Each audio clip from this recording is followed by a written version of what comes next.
Golfers have strong feelings about trees. Take the venue of last week's U.S. Open, Oakmont Country Club.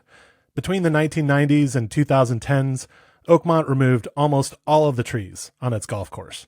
And today, in 2025, this is still a controversial subject. Some people are still mad about it. So in this episode, we're talking about trees on golf courses, why they get planted, why they might be removed, and what effect they have on the game. My guest is Bradley Klein, a veteran golf architecture writer and consultant. Brad has been thinking about the tree issue for decades now, and few people are more knowledgeable about it. I'm Garrett Morrison, and this is Designing Golf.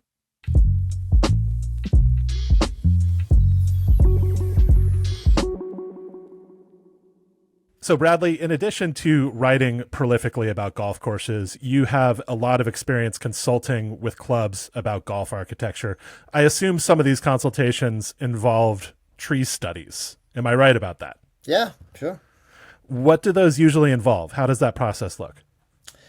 So, without, I could get into various details, but this started about 20, what is it now? It's 2025. So it started 25 years ago when I started writing about trees and realizing that almost every course I was looking at, including one I was a member at, was completely overtreed.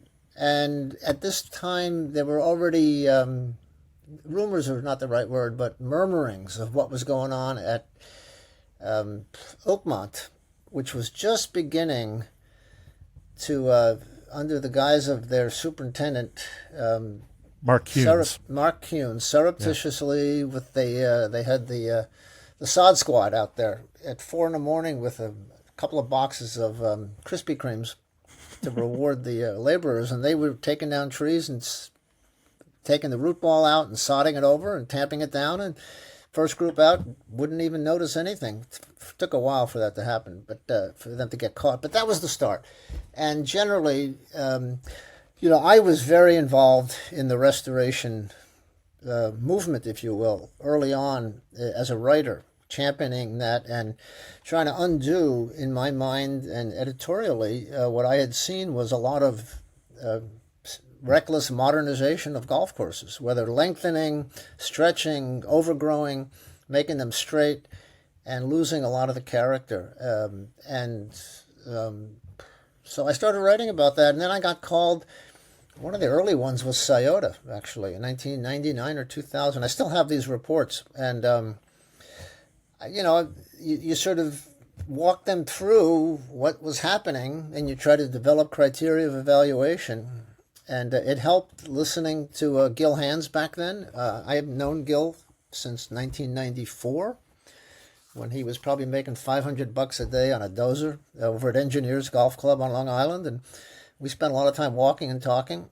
And I went to a presentation, and he developed these criteria that I'll never forget about the priorities when you're looking at trees. And it was a matter of the agronomic impact on strategic flexibility of the golf course, the aesthetics of the view shed, the health of the tree, and also issues of safety of personnel on the golf course.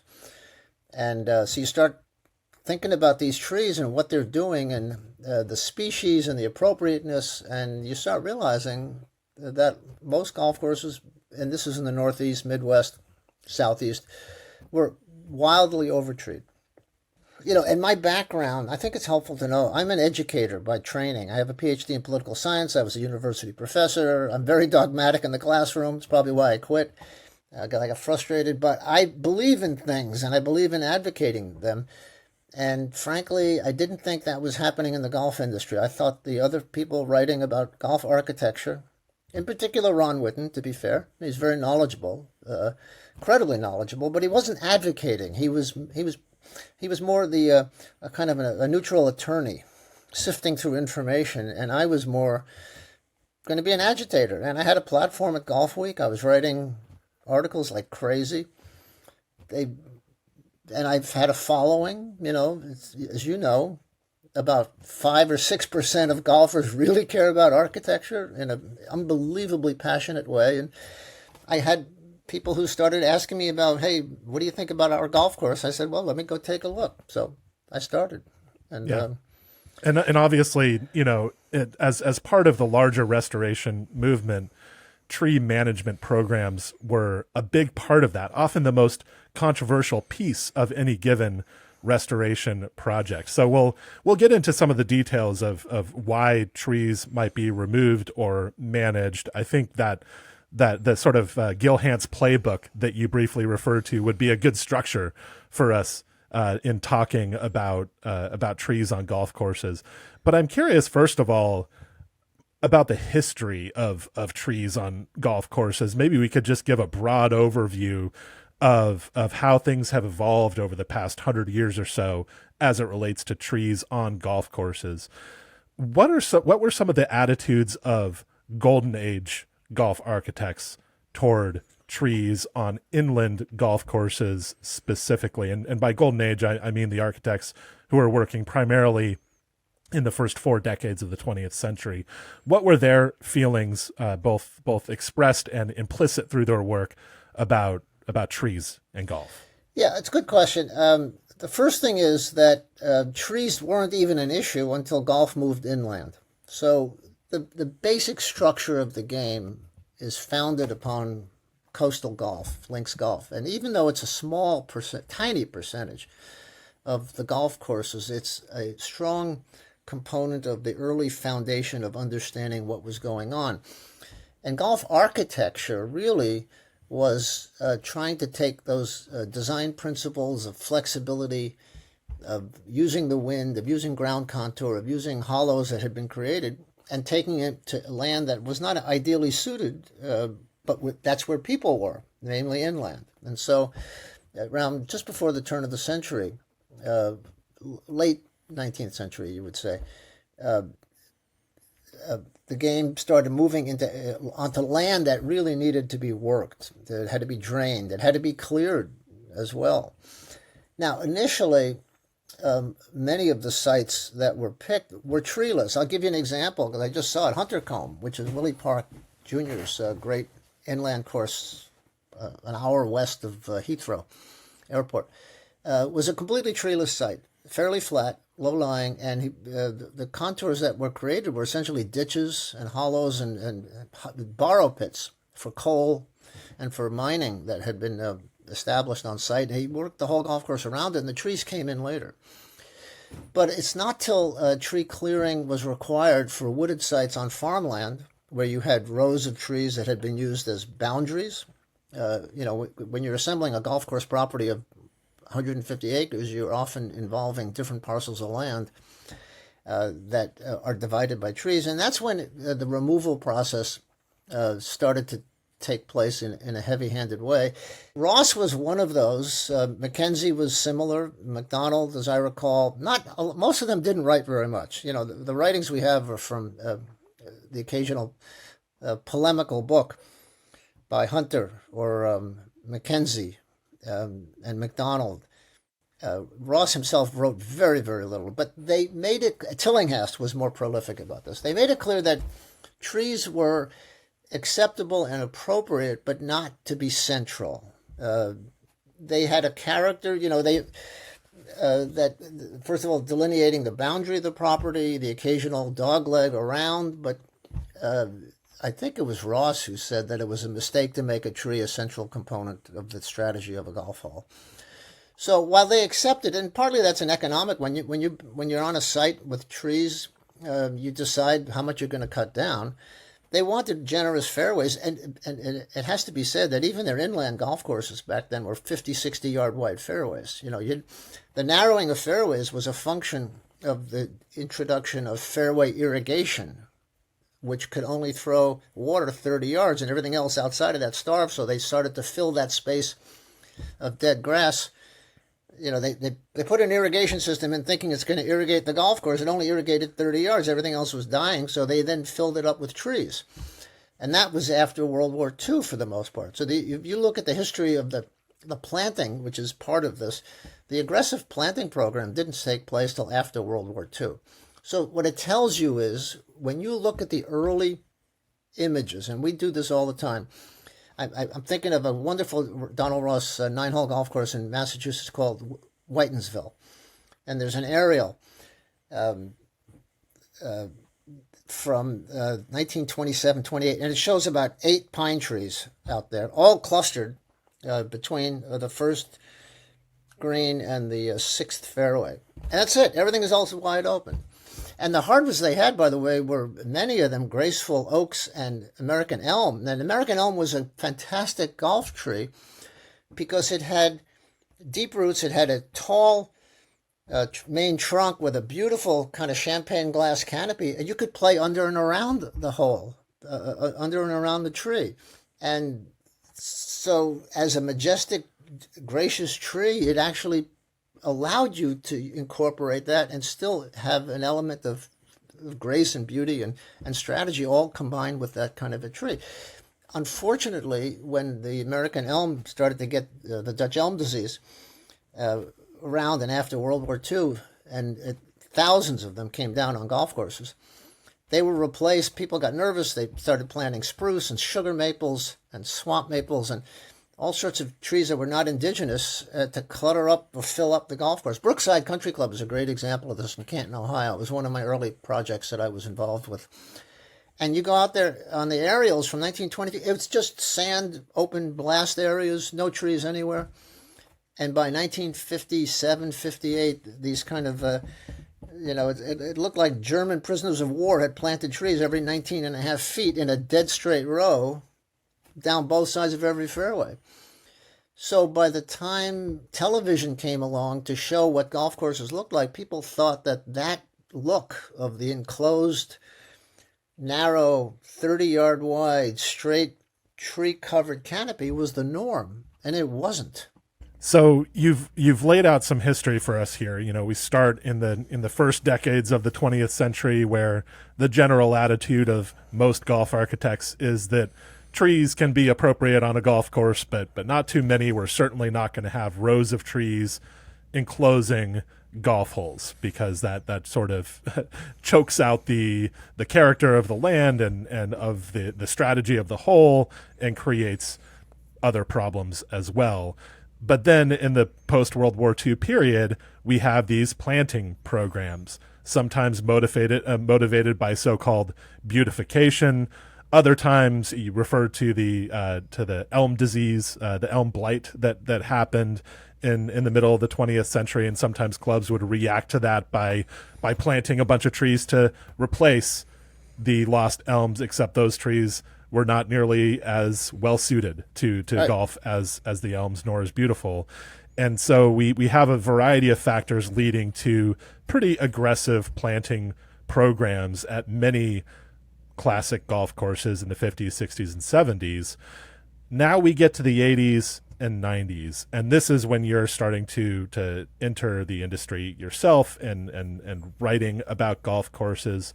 I've always been curious, what do you think are the roots of the tree management programs that started in the 90s and really picked up pace in the 21st century?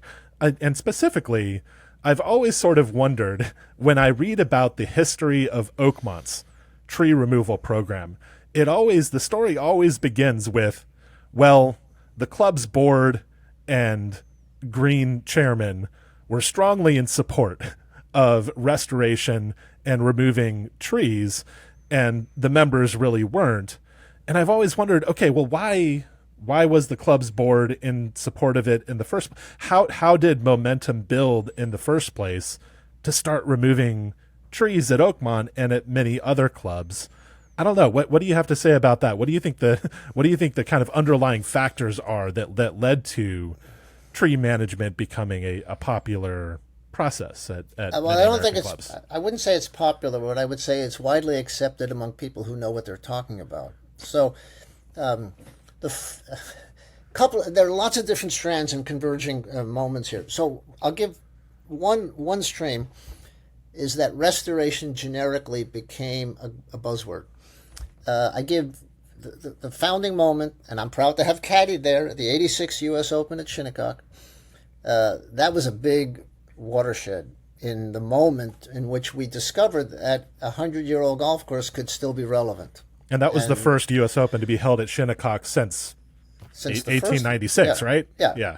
Now, when you look back at it, it was heavily treed, a lot more than now. But still, it was really cool to go out there and the wind swept links courses. It was windy. It was very difficult. Lots of fescue, a little tall rough everywhere. And it was rough conditions, and it was not what you would call a well-manicured, beautiful golf course.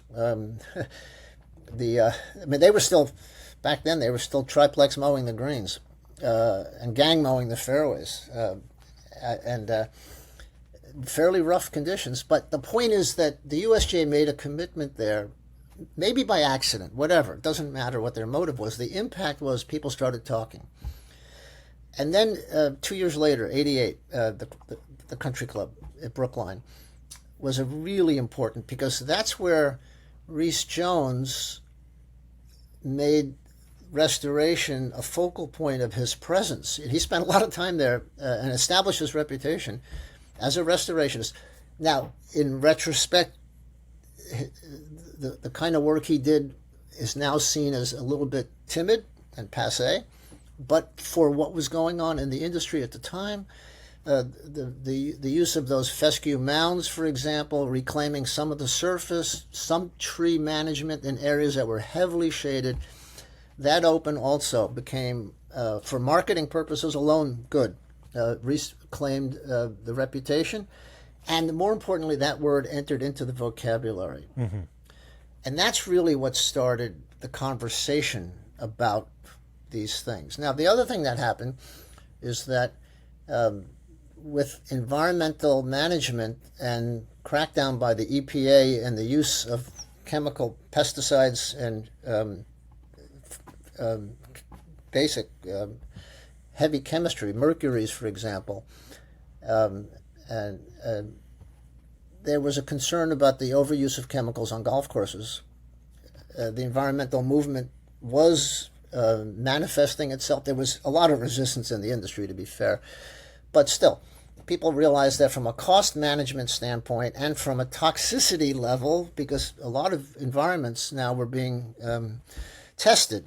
New York State came out with a report called Toxic Fairways in the, I think, mid-90s that basically was a scathing attack upon the overuse of fertilization and chemistry on Long Island golf courses, where the water table, golf courses were sitting on an aquifer that people were using for drinking water. So there became more of a conversation about, well, maybe we need to back off this. And then the superintendents developed a more culturally oriented program of relying upon sunshine and wind and sand and top dressing for a more, not organic, but more cultural practices, as they were called. They were cheaper, they were more efficient, they lasted longer. And so you had now a realization that there are things in the environment that we can manage without chemical applications that could help promote healthy turf. And a lot of that was simply doing shade studies. You didn't have the apps back then, but you could figure out where sunlight was, and you could realize that because of the azimuth in the shoulder season, the sunshine was lower. You had much more shade issues. Shade tolerance was a big issue for turf grass, particularly on greens. So the superintendents, from a micromanagement standpoint, realized they needed to do something, and they started paring back trees fairly modestly, but still.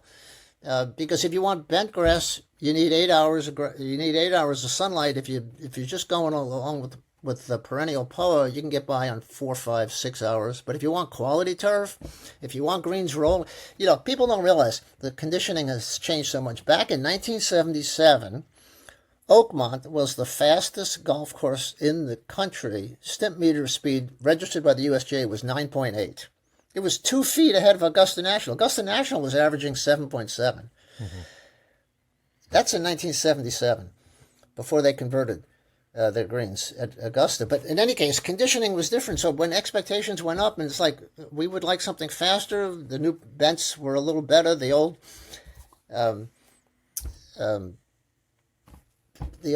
perennial POA was not performing as well. Pencross bent grass was not going to deliver anything faster than 8.5 or 9. Once you want to go to 10 or 11, you needed the new high performance bent grasses, they needed much more sunlight, they needed more top dressing, all of these converging factors and demands and expectations. Television as well. People started to see really cool golf courses on television and thought, why can't we have it at our house? You know, they kind of call it the Augusta syndrome, but it's more popular than that. It's realizing that, gee, we could be doing better than what we have. And so, and the other thing that happened is that superintendents became professionally trained. You know, they used to be greenkeepers, in jeans, they were like farmers. I can remember when I started writing in the industry, superintendents were making $35,000 a year. Maintenance budgets were $200,000, $300,000. Now, you know, the numbers are astronomical. But the point is that the superintendents are now professionally trained turfgrass scientists. Many of them, many more than ever. I would say most have 4-year degrees, or at least they've been through a 2-year turf program. So they have a better understanding of water, chemistry, sunlight, the factors that are really required. And so the whole industry has changed, the professionalism has changed, the set of expectations have changed, and then the sense of travel. I do think that the golf course ratings process has exposed people with better photography and video and media. People are more aware of what's going on with other courses that are really cool, that they either visit or that they would dream about visiting. I think that Bandon Dunes had a lot to do with it as well, because that essentially popularized the idea of links golf in a way that had previously only been available to those who had gone to Scotland.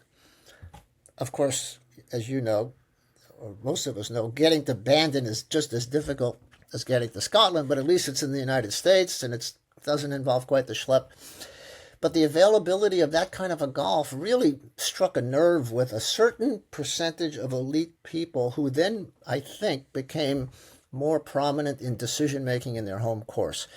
And so what happens at every club, I knew I'd get to your point, is that the people making decisions about these things were more and more exposed to a variety of golf courses that had not been the case. At every club that I've been to, the people who are happiest with the old parkland, tree-laced, heavy POA conditions are the ones who don't travel. They've spent 40 years playing this golf course. They think it's always been that way. They love it. They have their same group. They play 5 days a week. They remember the tree that they bounced the shot off of, or, whatever. They remember all these things. They don't want anything to budge. They're not making decisions anymore. The people making decisions they're course raiders. They've been to Bandon. They've gone to Cabot. They've gone to Streamsong. They've been to Scotland. They're going to Australia now. So there's much more what I call architectural literacy.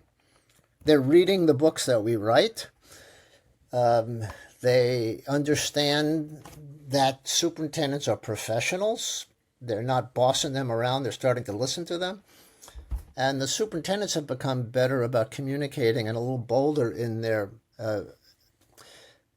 articulation of their expertise and what they need. That's the other thing. They're more professional. So the people who are making decisions have changed.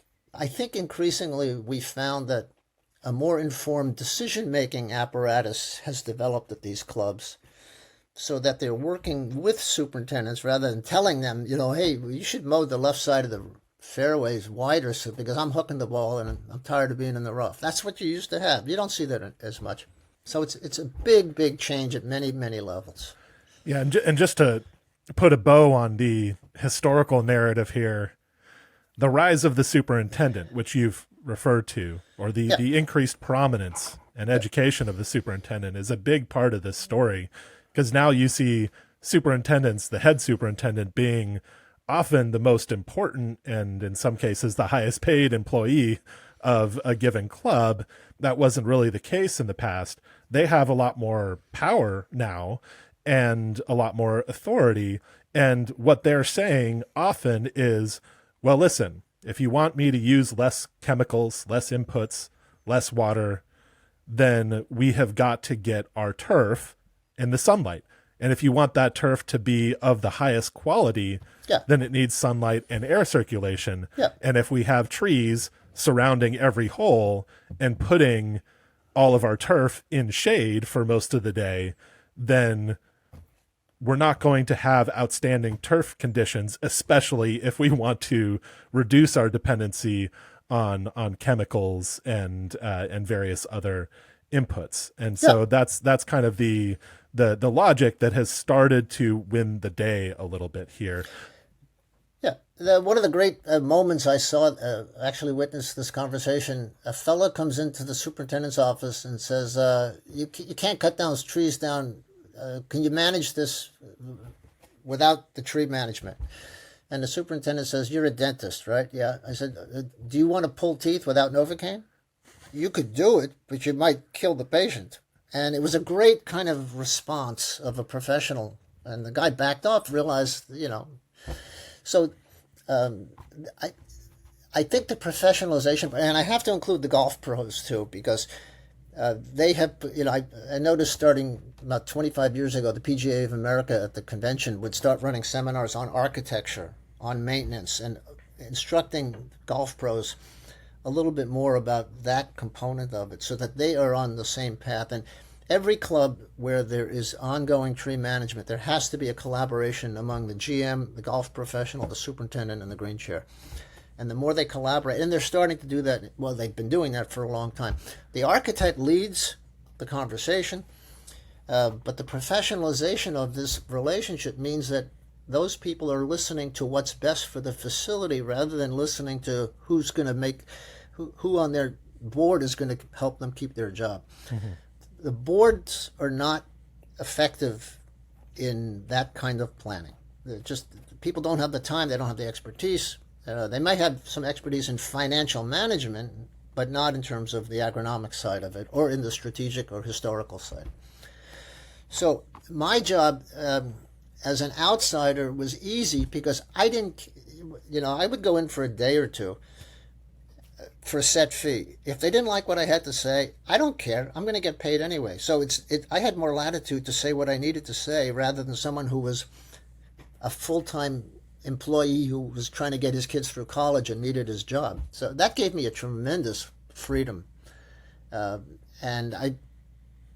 then you begin to build allies with the resources that you have. And all of a sudden the superintendent feels like, boy, it's nice to be able to talk to someone about this sort of thing. Because they know these things. And they've got their network of some people, but that network has been steadily getting bigger.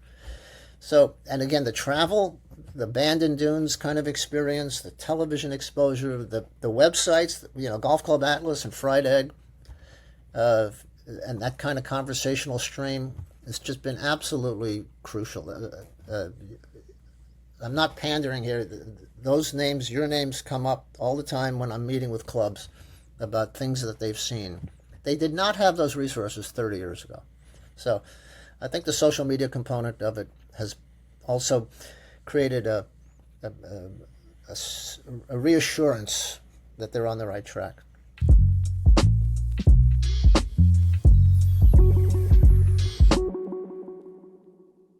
This episode of Designing Golf is brought to you by the USGA Green Section. One of the biggest trends in golf course maintenance is data collection, and no management system today makes collecting data easier than Deacon from the USGA Green Section. Data collection tools like the GS3 ball and the new USGA moisture meter seamlessly connect and instantly upload data in the Deacon app. You can use the data to make decisions to manage inputs and resources more efficiently, to provide consistent playing conditions, improved playability, and increased golfer satisfaction. With the latest upgrade to Deacon, you get enhanced navigation, robust reporting tools, and decreased testing time. Measure what matters. Get your Deacon tools bundle today at gsshop.usga.org. Again, that's gsshop.usga.org. All right, let's get back to the episode.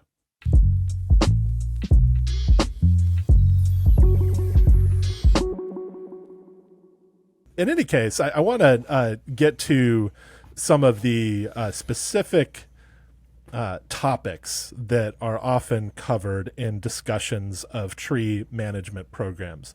As we've mentioned a couple of times, Gil Hance has kind of his taxonomy where he talks about agronomic benefits, strategic or playability concerns. He talks about aesthetics. He talks about safety. He talks about the history of the site.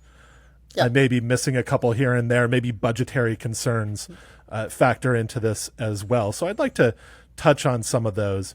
I think at this point, most people listening to this podcast understand the basic agronomic calculus here. If you have light, if you have air circulation, you tend to have healthier turf with less intervention necessary from the ground staff. So why don't we talk about this in terms of ecology? Trees are obviously great assets to the environment. And so there is a sort of, in my opinion, simplistic, but a very common and commonsensical argument that cutting down trees is bad for the environment, so why are we doing it at golf courses? What would be your response to that line of thinking when it comes to tree management at golf courses? What are the ecological implications? How do you think all of that through? Okay, so here I'm going to differ a little bit with common currency. I don't think the Oakmont conversation is actually all that helpful. I think it's paralyzing. Partly because the numbers that I've seen are crazy. People talk about 10,000 trees coming down. It's nothing like that's nowhere not the near. Usual. Oakmont is a kind of outlier when it comes to tree management. It's not a representative example, really. Well, two things. First of all, that number is completely irresponsible. So the actual number is far fewer. And at most places, what you're talking about is about 2 to 3% of the tree stock that's actually there. I just finished, I'm working with a landscape architect. We're teamed up, Dick Campanelli. We're doing a restoration of Shuttle Meadow Country Club, which is Willie Park Jr.'s first U.S. golf course, which is why I went to Huntercombe to see it. We've done a tree management plan, and now we're getting criticized because we didn't do enough. And I can't exactly count the number, but roughly of about 3,000 or 4,000 trees on that site, we're looking at 150. And they're going to make a big difference because they're central, but the periphery, the woods. So I think the first thing is that the Oakmont conversation makes it look like you're removing all trees, whereas at most clubs, now it varies, but in most clubs you're talking about a very marginal tweaking of the tree stock to open up views, to open up areas. But I don't think it's helpful to talk about wholesale removal. And so the percentages that you're talking about are very small. The other thing is, while trees have an important ecology in terms of habitat, the cost agronomically and chemically of having them in areas where you're trying to grow turf grass produces a reliance upon chemistry that infiltrates or has an impact on the environment in terms of the watershed. So you're trying to limit and remove and reduce the chemical reliance. The other thing is, of course, you're going to be very mindful of certain special habitats of nesting sites of rare birds or nesting areas for eagles and egrets and so on, and watershed areas. So you're respecting a lot of the environmental issues. What you're dealing with is essentially the marginal intrusion of trees upon central lines of play. So the percentages are very small. The other thing is that in many cases what you're doing, I've seen lots of times where you propose an area where you're basically culling some of the trees that are impinging upon the growth patterns and the canopies of the larger mature trees. And so what you're trying to do is essentially allow the more mature specimens to thrive, because right now they're constricted. Either at the root, there's root girdling, or there's a constriction of the canopies. So you're kind of helping open up the area for more air movement and sunlight so that these trees can thrive. And so that's a big component of it as well. So, and often the native trees as well, right? If you have a bunch of non-native trees surrounding an original indigenous tree, and you remove the non-natives around it, all of a sudden the original native tree might be in a place to thrive. Yeah, So all of those are components of the responsible tree management. Okay. And that's why I don't. The Oakmont one scares people off rightly. That's not what's usually intended. Now there are cases where it might be appropriate to do that, but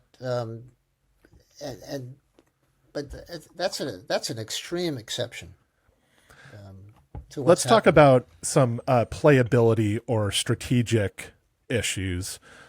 Again, I think there's a broad understanding that tree removal on classic golf courses that were designed to use width and angles restores those width and angles. If you have a dogleg hole to the right and you put in trees on the inside of that dogleg, the risk reward equation of trying to cut the dogleg is no longer there. That's a basic example. You remove the trees, you get back some options and some strategic complexity that's appealing. Again, I think most people understand that at this point. Something that's interesting though to me is that there is another strand of this discussion that has to do with how golf courses are played by elite players now.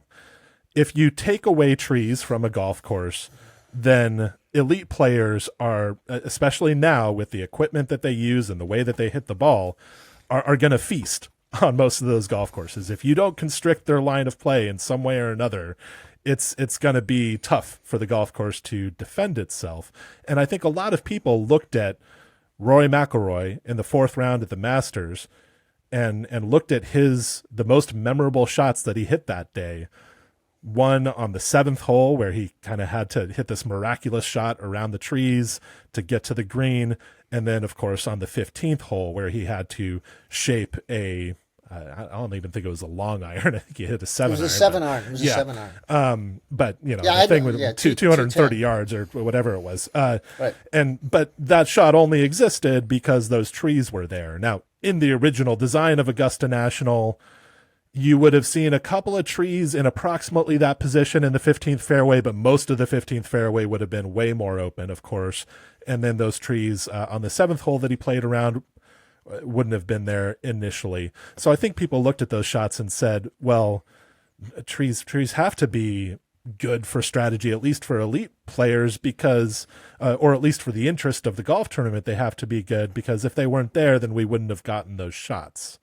So I wonder how you balance in your thinking opening up strategic lines of play versus retaining some challenge or the opportunity for spectacular recovery from great players. So the first thing I would tell you is that the trees you're talking about that were influential, particularly on 15, that's a couple of trees somewhere. The elite player hits the ball in the air. So if your dominant obstacle is trying to create a hazard that an elite player has to deal with, the last thing you want to do is create a 60-foot high wall that they're going to hit over it anyway. If you have a big corner dog leg and it's 240 to carry, they'll launch it over there anyway. Whereas you're actually punishing the high handicapper or the mid handicapper much more, because they can't hit it that high. They're chipping out all the time. So the first thing is, if trees are your dominant form, if they're the dominant form of a hazard for creating interest, you're actually counterproductive by using trees in that way. The second thing is, I don't really think it's a helpful guide to use a tournament course as your guide for your everyday golf course, because that event takes place once a year. So how should I put this? At most clubs, 1% of play, no more than that, takes place from the back tee. So if you're designing a golf course for the back tee player in some big event, you've got your priorities wrong and you're going to go bankrupt. So I like to think primarily of how is this going to play for the fee-paying everyday golfer, and then where you can, you put these elements in that for an event or for an elite player. But the most effective way to defeat an elite player is not in the air, it's on the ground. Because my little mantra, took me years to develop this, is that golf course architecture is what happens when the ball hits the ground. It's going to kick some way. At Oakmont, it's going to get eaten up in the rough. it's going to kind of get some weird bounce that you might think is unfair. But by opening up contour, you create uncertainty, whereas the elite player can pretty much dominate aerial space. They know where it's going. They have a launch monitor. Every shot they're registering now, they know the spin rate. They know exactly how far it's going, within 1 or 2 yards on irons. So if you focus on on the aerial component to defeat a player, I think you're misguided and you're actually punishing the higher handicapper. The second thing is that the ground contour is what is most determinative. And finally, the hardest thing for a good golfer to do is to create a target when you get. I'll put it this way. This is my favorite example.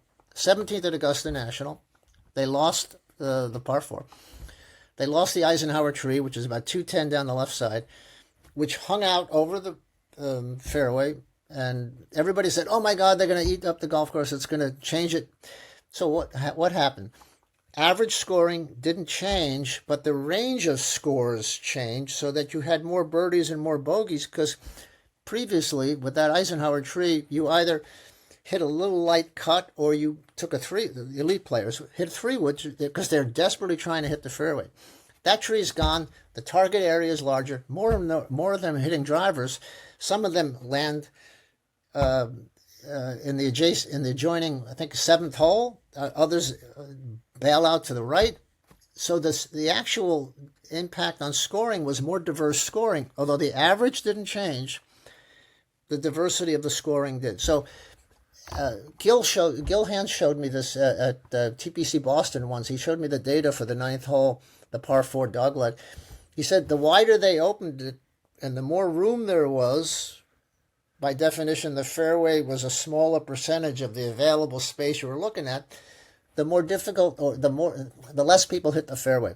The ball wandered because they weren't able to focus. So they felt that they had more freedom. It was more difficult for them. So you're actually, for the elite player, and they are in a completely different world. We're not talking about 3-4 handicappers here. We're talking about +6s and +7s who know exactly within 1 or 2 yards where their shots are going. And for them, the trees are less of an obstacle than the ground contours that they're dealing with. So I think especially it's if it's overrated. firm. What elite players really don't like is if they don't know what's happening once the ball lands. Right. But I think what you're saying about the effect on elite players versus regular players of trees is really important to point out, because that's an argument that many Golden Age architects made about trees. To them, trees were not a desirable hazard to use constantly because they are a relatively inequitable hazard, as in they affect regular players more than they affect really good players. And the goal that a lot of Golden Age architects had was to figure out how to design courses that were fun to play, that were playable for regular players, but still challenging for elite players. So you tried to find elements that were hard for elite players to navigate, but not, necessarily preventative to a good time for regular players. And trees are pretty much exactly the opposite of that, because they dictate a line of play. As soon as you dictate a line of play, you take away the strategic flexibility. Yeah. Just as it's a whole other conversation. If you want to make a green interesting, take away the bunkers. Because then the elite player has to think. As soon as they start thinking, they're in trouble. Whereas myself, mid-handicapper, would much prefer chipping or putting on short grass. Now, that's a separate conversation. But to the extent that trees dictate a line of play. Now, having said that, Tillinghast has a wonderful drawing that he provides in one of his articles from the early 20s. And he says there's a proper way to do a tree clearing. He shows a straight line with trees on each edge, and he says that's not going to create any interest. He says show that there's a slice opportunity where you open up the tree line on the right, there's a deeper one on the left. Have some variety in the tree line to conform to the way shots roll so that you can recover. It was the art of recovery. And that's why if the trees are scattered, not dense forests, but if they're scattered like, you think about Mickelson's famous shot on the 13th at Augusta, the 6-iron he hit to the green on the Saturday in the Masters that he won. He didn't make the putt, but it was a fantastic escape. It's only possible because there was room and a possibility.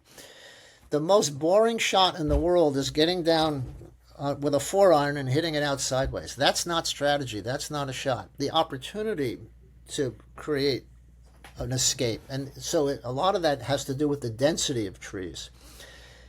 The right side of 11 at Augusta National, to me, is a nightmare. Mm-hmm. Because there's a solid wall that they planted, which obstructs, by the way, the view of spectators, and yet they left enough of an alleyway to the right of it. Tiger Woods always seemed to bail out there and then hit a shot. That is such an ill thought out way to go about the tree on 15 on the left. Brilliant. Thinning out the trees so that you have the opportunity to play. That is appropriate. So those are the elements that also go into these sort of things. Scattered trees can be a very compelling hazard, and even if I know there's a quote that everybody likes to take from Alistair McKenzie that talks about how these straight lines of trees down every side of the fairway are not desirable. But McKenzie goes on to say in a less quoted passage, well, if you have scattered trees, if you have kind of these isolated little copses and things like that, right, those can be really, really interesting. Yeah. And so I think it's very important to introduce nuance to this discussion. It's not about clear cutting versus forest. Right. There's an in between state for a lot of golf courses that can be the ideal solution. All right, finally here I'd like to touch on aesthetics. This is such an interesting topic to me because there's a commonsensical argument here that seems persuasive at first, but might not be after further analysis. Many people might say trees are beautiful, therefore taking them down necessarily makes a golf course less beautiful. How do you go about responding to that? Well, the trees are not the golf course. So the really beautiful part of being on a golf course is scanning the horizon line. Your eye moves left to right. And by the way, as the evidence of this, I love giving this example. I've done this all the time in lectures. When you have newscasters, you got the older scruffy guy on the left and the beautiful young woman on the right. Your eye is always moving this way.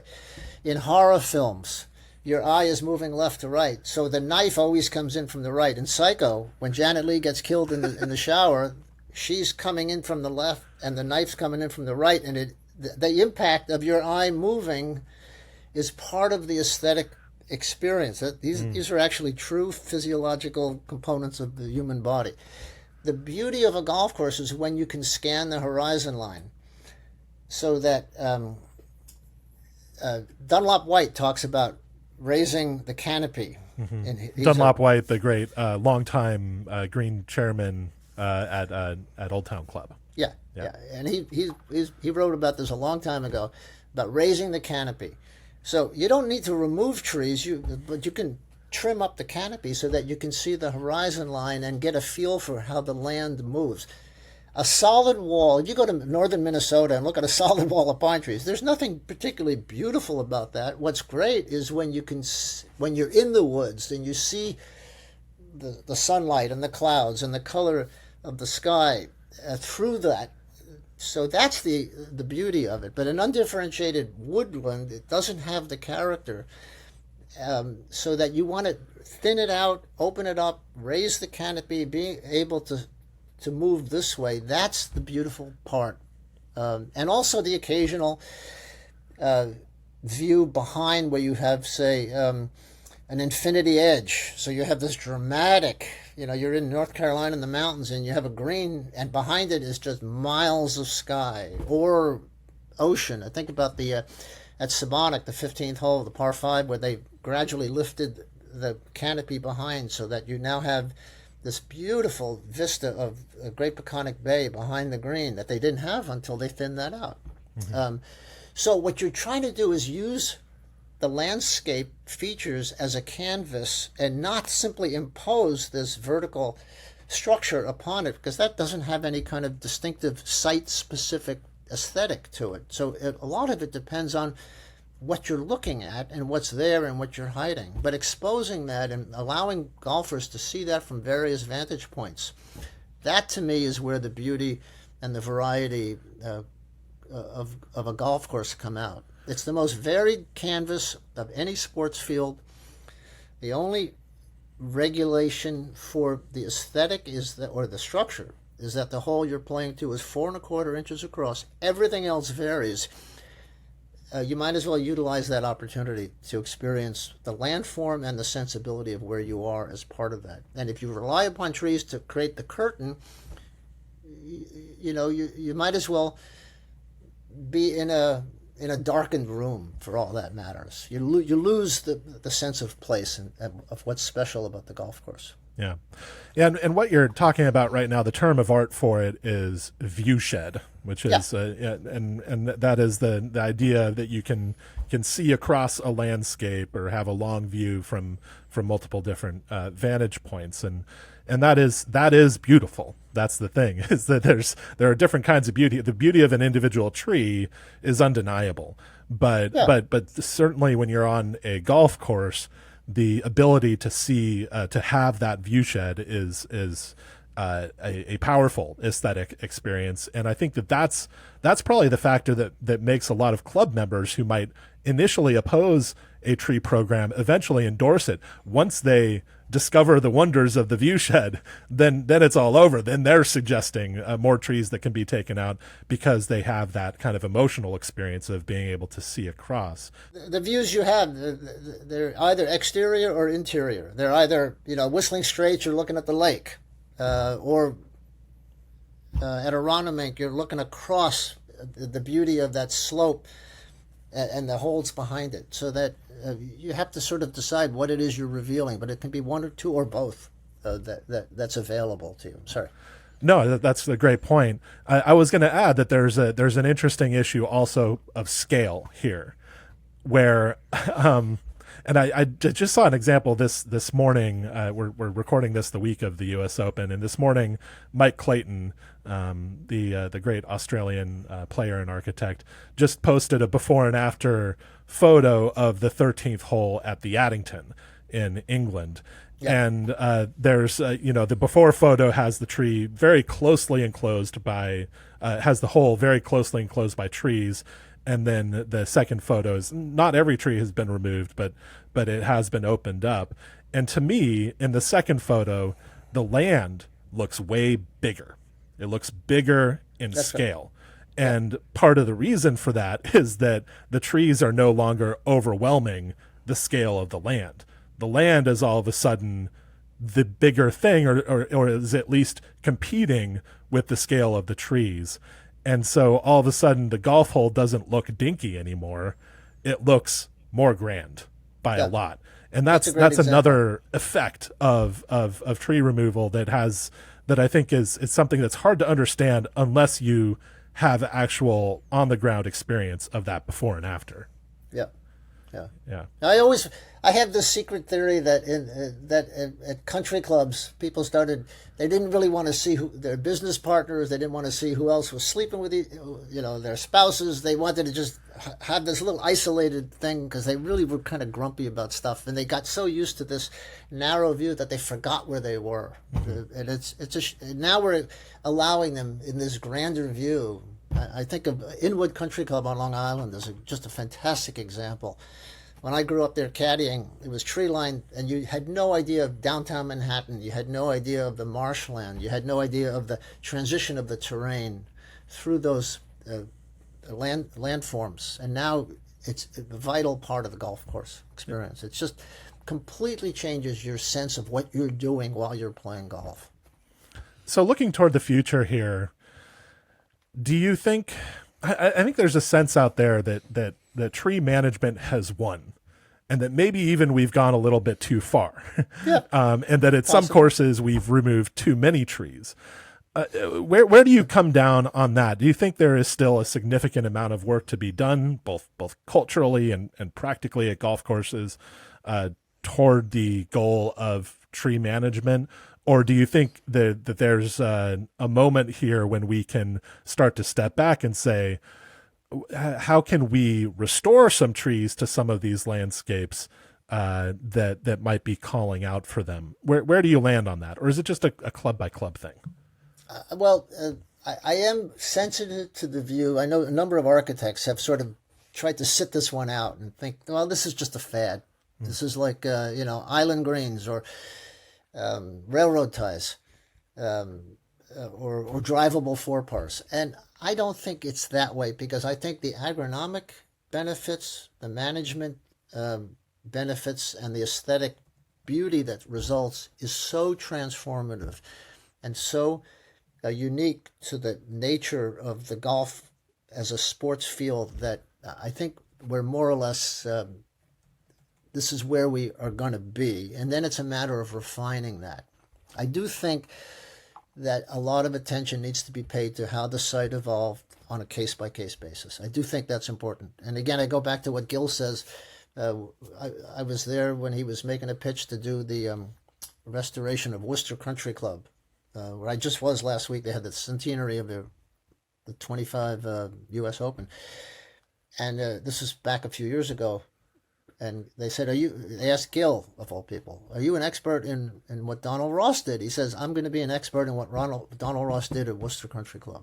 And it was the perfect answer. And so that's what architects need to do. That's why I resist the notion of a certain expertise that you're so used to what so-and-so did that you know what he did everywhere. That formula didn't play very well. I think the architects now who have come up either through the ranks or who have matured from the big companies and gone off on their own, I think a lot of them are much more attentive to the specifics of that site, that history, that evolution, and on a case-by-case basis. Having said that, I do see there's a need for tree replacement of existing trees. There's a need for tree planting. And tree management really is a sustained commitment, not just about removal. It's not just a euphemism for removal. It requires a really comprehensive plan and, attention to the health and safety of the mature trees, including the elm trees that are still there. So I do think it requires a little bit more, a lot more than the notion of tree removal. It's planning what the landscape is going to look like. Frederick Law Olmsted did this when he built Central Park. And all of his planning was about anticipating 30, 40 years of how that site would evolve, not just what it's going to be today. So that requires considerable technical training and planning. Yeah. All right, Brad, thank you for coming on the podcast. Always fun to talk to you. Pleasure.